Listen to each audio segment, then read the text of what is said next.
Здравейте, сега ще ви покажа Лара, който е към края. Естествено, аз го направих целия. И един мой приятел, Арес, който се казва Виктор. И с него направихме тези 44 звезди. И да почнем. Значи аз всички... Сега ще ви кажа кои са мои профили. Този е мой профил, дето е бил, нали? Те, дето са били. Този е мой профил. Този... той е същия. Този... Този е на един мой приятел. Рангел. Този е мой. Този е мой. Този е мой. Този е... Нали, на приятел ми и аз. Този е мой. Този е мой. Този е мой. Този е мой. Този е мой, знаете. И това е вече моят приятел. Както виждате, аз съм занулил всички, нали, които мога, нали. И почвам от най-долу, ще пускам по-тъпите атаки набързо. Мисля, това си е класическа атака с дракони, много е лесна. Аз на този му се лигавих тук. Той беше твърде лесен. Даже губих с дракони 2, но реших да не дам на един мой приятел да го занули и аз го занулих. И както виждате, 100% дори не пусках Барби Кинга. И сега сме на следващата атака. Пак със същия профил. Пак класическа атака с дракони. С балони 6 в клан Касъл. Всичко влиза навътре. Измира. И му щупвам дефенсите.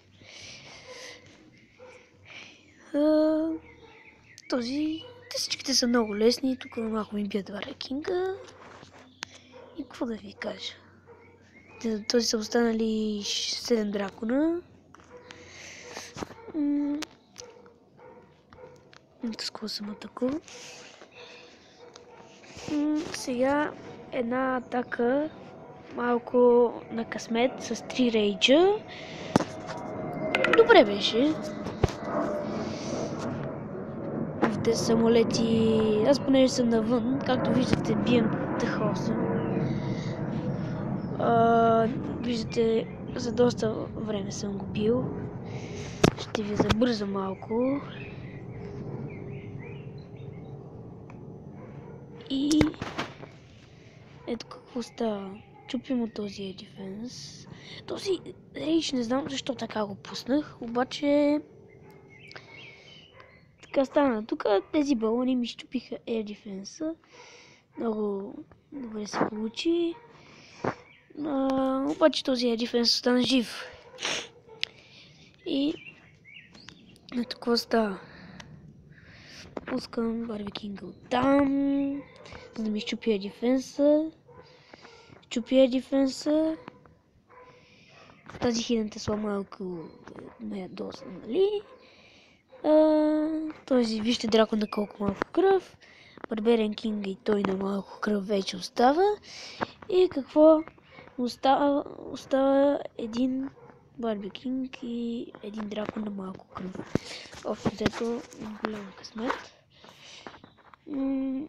Следващата атака е на 12. Аз я правих, защото един мой приятел го би на 99%. Защото му остана жив Air Sweeper-а. Много гадно се получи. Тази така я направих много набързо, защото вече си мисли, че този е занулен от някой друг. И ето малко по-набързо, както виждате, както всеки път, влизат всичко навътре, размазвам. Тук исках да забавя дракона с Poison Spell. Някаквите всички тук се отварят, измират. Царя убива. И отиват за другия билдър хът. почти винаги се разхождат, за да може армията да ми влезе вътре, иначе ако пусна някой на билдърхът, ще ми станат много малко дракони и така. Сега атака от Александър. Пак бесил с атакавици. Тук, както виждате, пускам един дракон на билдърхъта, за да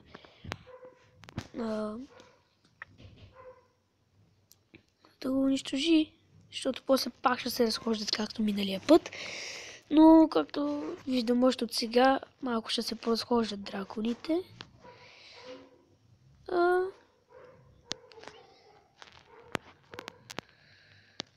Тук пишат нещо за клипа ми.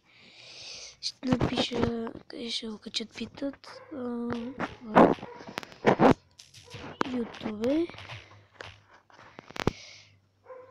Това други ми профил съм в момента.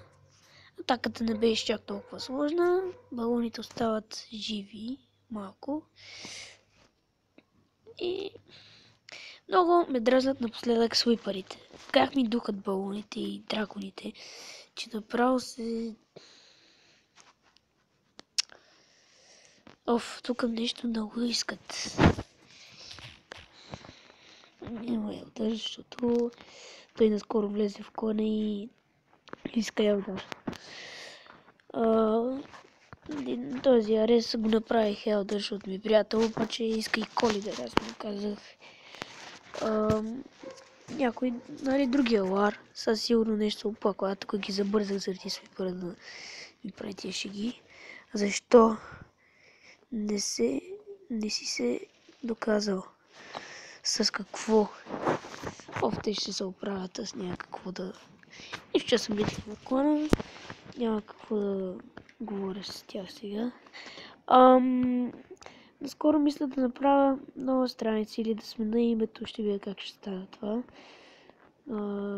Но ще смена името, защото вече клана ни не е България цел сме в DaLarsBG, както виждате.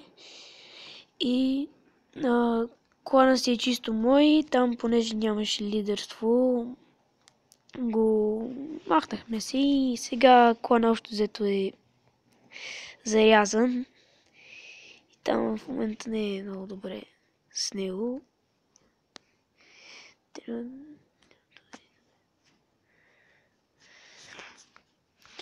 Този понеже трудно се достигна до елдър и сега обяснява как е станало. Клана е сериозен. Добре сме, както виждате. Този наистина е ръшнат.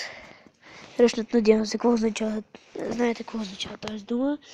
Ръшнат означава човек, който е слаб за таунхола си. На таунхола е това. Опа, без да искам. Ето. Продължаваме. И по-набързо, че трябва клипа да е по-бързичък. Пак всичко влиза, биват.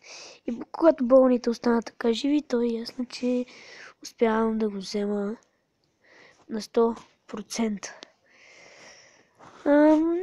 Атаките на ТХ8 почти всички са с дракони, другите са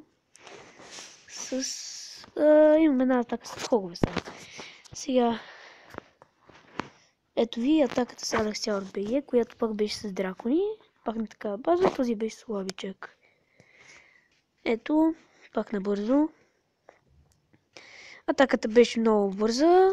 Всичко влезе навътре, от тук разчистих и всичко влиза навътре.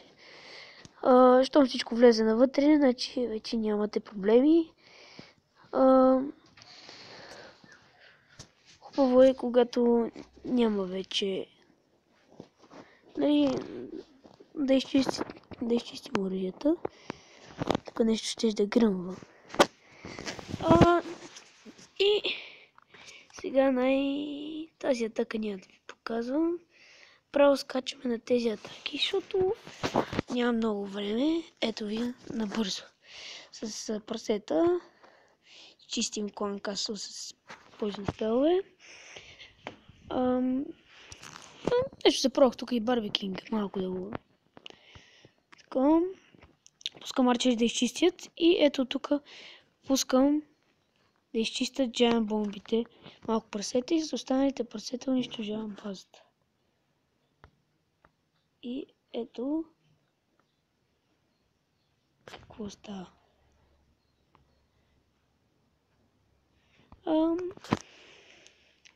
Атаката беше класическа атака с хогове.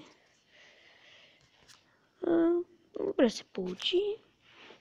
И сега една доста кръшка атака с дракони. На максната тъха осмица, както виждате. Мисля, че беше доста удобен за тази комбинация. Пак всичко ми влиза навътре, обаче той е много силен и теслите е важно хубаво да се изчистят, защото те... Чакай бе, човек! И ще сложа за малко на пауза видеото. Само да го намеря къде беше.